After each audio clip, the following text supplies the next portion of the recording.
अस्सलाम वालेकुम friends, welcome back to top smarties. Drama serial Man आंगन।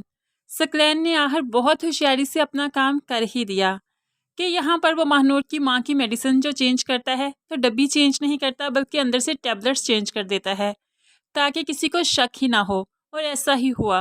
महानूर की माँ महानूर से कहने लगी कि माही, जब मैं दवाई खाती हूँ तो सांस उखड़ने लगता है, बहुत अजीब सा फील होता है, ऐसे लगता है कि अभी जान निकल जाएगी। महानूर बहुत परेशान हो जाती है, कहने लगी ऐसा कैसे मुमकिन है कि दवाई के बावजूद भी आपकी तबीयत में कोई सुधार नहीं।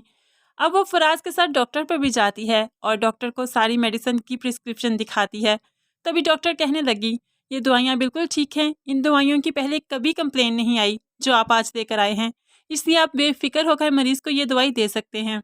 महानूर बेफिक्री के आलम में घर तो चली जाती है, लेकिन माँ की तबीयत है कि संभलने का नाम ही नहीं लेती, इसीलिए तो माँ को इमरजेंसी की हालत में हॉस्पिटल लाना पड़ा। हॉस्पिटल आए तो डॉक्टर ने जब रिपोर्ट्स करवाए तो रिपोर्ट्स का रिजल्ट आया तो उसमें वही था कि ये दवाई ठीक नहीं, कोई जहरीली चीज़ इनके अंदर से इन्फेक्शन कर रही है। तभी डॉक्टर ने घर से मेडिसिन मंगवाई। अब महानूर मेडिसिन जो लेकर गई तो इसका लेबोरेटरी टेस्ट होगा, क्या है इस मेडिसिन में क्या है। अब महानूर के जाने के बाद सकलैन भी फौरन घर आ जाता है जब देखा कि मेडिसिन नहीं है, क्योंकि वो तो मेडिसिन चेंज करने ही आया था। अब मेडिसिन नहीं है तो मुलाजमा पर भड़कने लगा, यहाँ पर हालांकि मेडिसिन पड़ी थी वो कहाँ है। तो मुलाजमा बताने लगी कि महानूर बाजी ले गई हैं हॉस्पिटल में। अब तो सकलैन की खैर नहीं, सकलैन का एक रंग आता है तो दूसरा जाता है कि कहीं मैं पकड़ा ही ना जाऊं। लेकिन सकलैन के माइंड में आइडिया आ ही जाता है कि मैं क्यों पकड़ा जाऊंगा, कैसे पता चलेगा कि मैंने ही चेंज की हैं।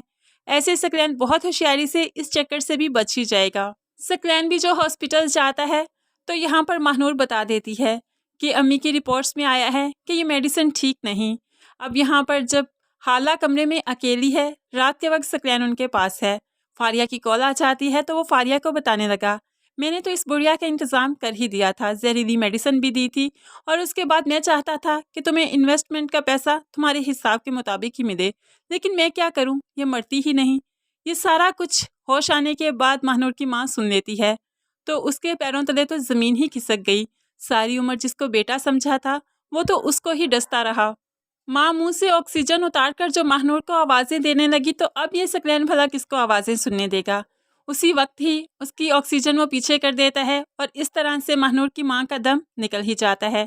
जब तक महानूर ने आवाज़ें सुनी, कमरे में आई, बहुत देर हो चुकी थी। बहुत मुमकिन है कि यहाँ पर सकलैन छुप गया है, क्योंकि अभी सकलैन नहीं पकड़ा जाएगा। अभी तो इसने बहुत से खेल खेलने हैं और फारिया ने भी इसके साथ बहुत से खेल खेलने हैं। अब सकलैन सबसे पहले रमशा और माहिर की शादी करवाएगा कि रमशा अकेले घर में नहीं रह सकती। उसके बाद मायदे के मुताबिक वो इस घर को भी बेच देगा, जैसे कि वो पहले ही डील कर चुका है। लेकिन आखिरकार इसके हाथ भी तो कुछ नहीं आएगा, फारिया सब कुछ ले उड़ेगी। फ्रेंड्स, आप सकलैन का क्या अंजाम देखना चाहते हैं, कैसा होना चाहिए इसका अंजाम, ज़रूर कमेंट्स में बताइएगा। मज़ीद वीडियोस के लिए चैनल को सब्सक्राइब करके साथ ही बेल का नोटिफिकेशन ज़रूर प्रेस कर दें ताकि आने वाली हर वीडियो आप बहुत आसानी से देख सकें। अल्लाह हाफिज़।